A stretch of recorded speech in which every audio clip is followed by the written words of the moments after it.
मौला का साहबी 120 ताजियाने लगाए हाकिम ने, लेकिन देखा इसका चेहरा मुरझाया नहीं, अभी भी उसके चेहरे पे खुशी है। उसने गुस्से में फिर किसी और को बुलाया, फिर 100 कोड़े लगवाए, सिर्फ इसलिए कि इसका चेहरा मुरझा जाए, इसका चेहरा अबूस हो जाए, लेकिन इनके चेहरे पे खुशी।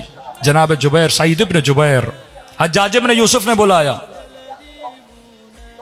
ये वो मौला का सहाबी है जो 2 दिन में यानी 2 रकात में पूरे कुरान की तिलावत किया करता था। कारी कुरान, आशिक कुरान। हज्जाज इब्न यूसुफ ने बुलाया, सईद इब्न जुबैर।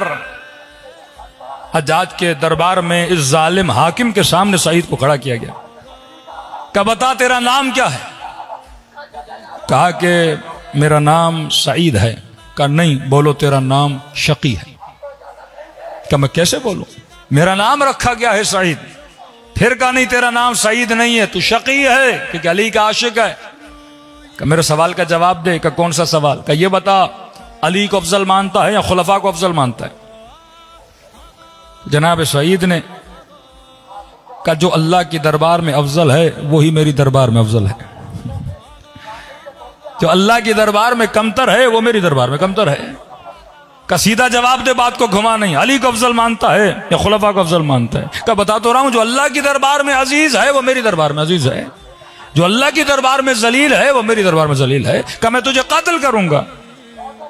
का जिस तरह मुझे कत्ल करोगे अल्लाह करे तू भी उसी तरह मरे।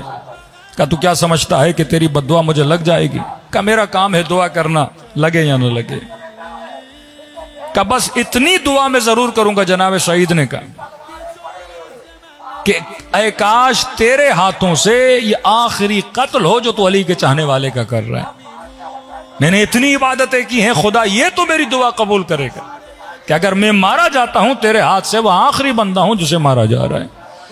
इसने तौहीन जनाब सईद करने के लिए कहा कि इसको किबले के रुख खड़ा किया जाए और इसका सर कलम किया जाए। का जैसे किबले की तरफ रुख किया और जब तलवार चलाना चाहते थे, जनाब सईद ने कुरान की आयत पढ़ी, फ़इन्नमा तुवल्लू, कुरान की आयत पढ़ी, फवल्ली वजहक शतर अल मस्जिदुल हराम।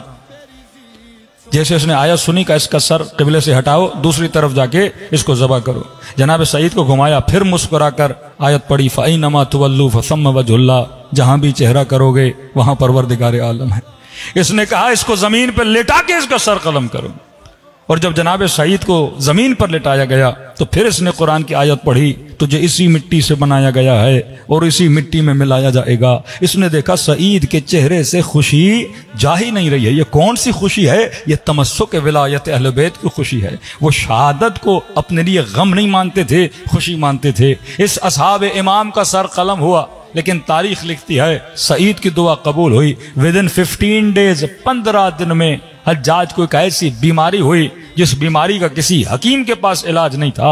अंदर बदन में सर्दी महसूस करता था और बदन के बाहर से गर्मी और जलन महसूस होती थी कि लोग कहते हैं चीख चीख और मालिया सईद, ऐ सईद मेरी जान छोड़ते क्यों नहीं? ऐ सईद तुम्हारी बद्दुआ मुझे लग गई है, ऐसी बीमारी है मैं जी नहीं पाता। इसके सिपाही कहते थे यहाँ सईद नहीं है। कहता नहीं, मुझे ख्वाबों में नजर आता है और उसी बीमारी में यह दुनिया से चला जाता है। एक तरफ वो दुश्मन अली है जो बिलब बिलब के दुनिया से जा रहा है और दूसरा वो है जिसका सर काटा जा रहा है लेकिन चेहरे पर मुस्कुराहट है। ये खुशी असहाब इमाम हुसैन के पास थी।